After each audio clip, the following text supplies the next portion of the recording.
Welcome back. Thank you for staying with us. Opposition Senator Gideon Ferdinand has taken up the cause of the country's students who he says have been woefully neglected by the UWP administration. He points to a lack of technological devices to navigate this COVID-19 e-learning period. But he argues that in the 11th hour, the government is making a frantic last effort to do right by students. I am still on that issue of the laptop because we cannot leave it alone just because we've mentioned it before. Repetition has its place in some cases.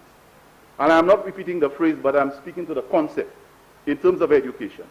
Madam President, we remember the infamous phrase of Ki Ganyi Ki Asa. We know who said that? Ki Ganyi Ki Asa, speaking to the use of laptops. What benefit is in laptops, right? And now there is a desperate bid by these same people to save face. To save face by giving our students e-books and coming to this house and boasting about how many e-books that they're giving children. Hypocrisy, Madam President. Hypocrisy. We need to stop. So there is no equity. And also there is a last-minute gimmick for a suitable replacement of laptops by e-books. Now, Madam President, I think if we are serious about that statement that was made by the Prime Minister, it needs to be demonstrated in our actions. I think by now, a government after 4 years, making pronouncements like that, should have been able to get, now that we use Zoom as a form of convening and interacting, making Zoom access available to all schools, free subscription, and that is not expensive, to all schools on the island, to allow teachers, principals, parents, and students to interact. That could be a very easy initiative that doesn't cost us all the money that we've been spending on all those things in the last few months. Ferdinand also expressed concern about the status of the project to address the dilapidated Miku Secondary School. After 4 years of a government saying that it's a government of doing, this government has done nothing, and I repeat, nothing, Madam President, to improve the condition of schooling and the school structure and facility at the Miku Secondary School, a school where I was principal for 10 years.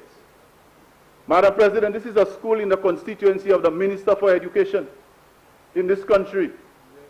And I remember promises were made to build a new block. Madam President, 4 years later, not even that one single block on the Form 3 western wing of the Miku Secondary School has been built. But now you hear a promise of a new school, a brand new school being built. Yes, you couldn't build one block, you couldn't build one room in 4 years, but you'll build a new school now. He also highlighted the plight of students in the South who wish to attend the Beanfield Comprehensive Secondary School. The children of Beaufort, Grace, Deriso, Miku, and Larry Schultz, and so on, are still housed at the Beaufort Primary School, the Form 1s. No block, no place for them. They are still sharing another compound with a primary school, our Form 1s. So when they move to Form 2 in September, the new Form 1s coming in, I need to know where the government has made provisions for us to put them. We're not going to put them in the stables, Madam President. They are not horses. The opposition senator says the government needs to move with alacrity to address this matter and to, quote, stop playing games with the future of children, end quote. The government, for its part, touts its $10 million allocation to education, the largest in recent times. The global LGBTQ+ global community celebrates Pride Month in June. Here in St. Lucia, Pride Month is celebrated in August. The 758 Pride Committee says they are committed to advocating for diversity and equal rights.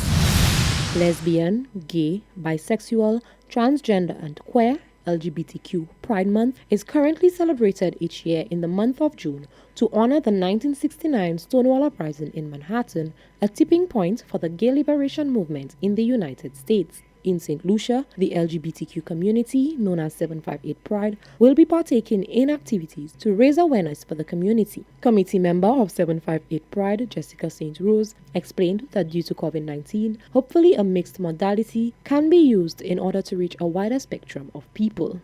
This year, 2020, the activities will take in the form of both online and hopefully in person.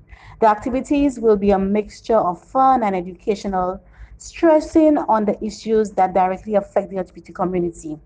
We aim to make it exciting, but at the same time, bringing light and awareness to the public on various issues. And we're hoping that with doing it online, making some of the activities virtual, that other persons, other St. Lucians living overseas will be able to join in on the fun. And it is not just a St. Lucian thing, but a St. Lucian thing globally. Co-coordinator of 758 Pride, Maria Fontinel, explained that 758 Pride brings to the fore the fact that LGBT communities have existed for a long time and persons within that category have all the rights that heterosexuals do. 758 Pride brings that to the fore. These are solutions from our ancestors from way back before we were enslaved. LGBT people, LGBTQI people existed. The names may have been different. Well, they were different. The names were different, and the kind of stigma and discrimination was different, because the stigma and discrimination was certainly brought with the foreign religion. Right? That's what brought the stigma and discrimination. But LGBTQI people have always existed. They've always been part of this community. And 758 Pride reminds everybody that these are people who just want to live their lives in a way that is productive, in a way that contributes to society, in a way that does not harm, but that benefits everybody in society. St. Rose explains that the Pride community in St. Lucia continues to face many challenges. However, discrimination remains one of the biggest. Some of the challenges we face as a Pride committee and also as Pride people, LGBT persons living in St. Lucia, are discrimination of persons who are openly gay, and also not enough support from companies on the topic of Pride. When we see globally, a lot of corporations are extending their support to various Pride months and activities. So these are some of the challenges that we face when it comes to Pride and having Pride activities, where we don't get much support from local companies wanting to show their support of Pride persons. And globally, we're seeing a movement of that. So I'm thinking that St. Lucians can also move towards that and join in on Pride celebrations. The activities to mark Pride Month in St. Lucia will take place from the 28th to the 31st of August. An invitation is extended to everyone to participate or at least tune into virtual meets in order to garner a better understanding of the LGBTQ+ community as well as any challenges they face. Reporting for Hot 7 News, I am Genevieve Gonzague. The creative industries has been hit hard by the COVID-19 pandemic. Many artists say they are using creative means to forge a way ahead during this crisis. St. Lucia is filled with budding talent, from photographers to singers and songwriters. Anarin Edward, an artist who specializes in the genre of photorealism, says he has been drawing from a tender age, and coming from a very talented and artistic family, he always felt the creative pull. Art has always been something that I've been pulled towards, no matter how much I try to get away from it. It's always there whispering in my ear. So I'd say just getting better at it is what inspires me. I'm also inspired by my family. I just want to be better for them. While many indicate that one of the issues in St. Lucia is a lack of avenues to showcase their talent, Edwards says social media has proved to be an invaluable asset for exhibiting his pieces. As a young artist and entrepreneur, he says his biggest challenge is putting a price to his work given the amount of time and detail that goes into each drawing. One of the challenges I've faced is finding a balance between producing quality work at an affordable price. What happens is, with the length of time I usually spend on a project, it's a crazy amount of time, and selling the art piece based on that length of time would be even crazier. But I have been exploring the option of selling limited edition prints, which uses volume to break down the overall cost and distribution of my work, making it more available to persons. He recommended the greater availability of art supplies in St. Lucia in order to make the lives of many in the creative industry easier. The artist indicated that throughout the COVID-19 pandemic, he has been experimenting with different drawings. His words of advice to any young aspiring artist: follow your passion, improve on your skills, and do it for yourself. Bank of St. Lucia's latest Platinum cards are now contactless. The local bank has launched its brand new Visa Platinum credit card, which offers customers several benefits, including a more hygienic and safer way to make purchases. St. Lucians who own a BOSL Gold or Classic Visa credit card have enjoyed several benefits in the form of rewards each time they swipe or use their credit cards. In the advent of COVID-19 and the many restrictions it places on shopping, Bank of St. Lucia has gone a bit further by launching Visa Platinum. According to Card Services Manager Tabula Imab Amadi, aside from the fact that it's contactless, Visa Platinum card holders will also receive a superior benefit package and exclusive services especially designed for demanding customers. When you turn up anywhere with a Platinum card, you will receive the level of service worldwide.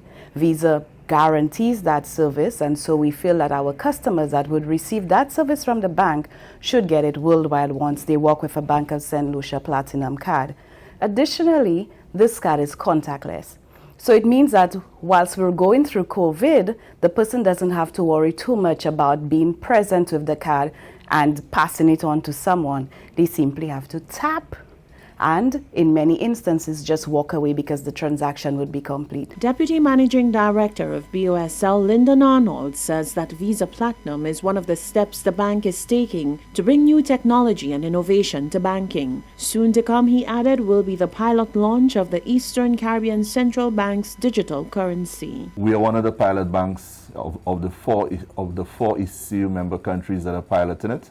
And that is supposed to be launched on July 20th. And again, it now provides another opportunity for customers to utilize technology in the conducting of business, again reducing touch points. So that is almost like the icing on the cake. According to Arnold, the introduction of the digital currency offers many solutions to issues that have plagued the banking sector for years. If we get to move to a digital currency, that may help reduce some of the concerns that currently obtains with the correspondent banks in terms of knowing your customers and the KYC and the AML, everything. Because with a digital currency, everything can be tracked from customer to customer and source. So it provides some type of assurance to those banks that will be dealing with as correspondents that these transactions can be tracked. According to Bank of St. Lucia officials, these new technological advances in the banking sector will significantly improve the convenience and quality of life for St. Lucians, whilst also being crucial to social distancing and winning the fight against the spread of COVID-19.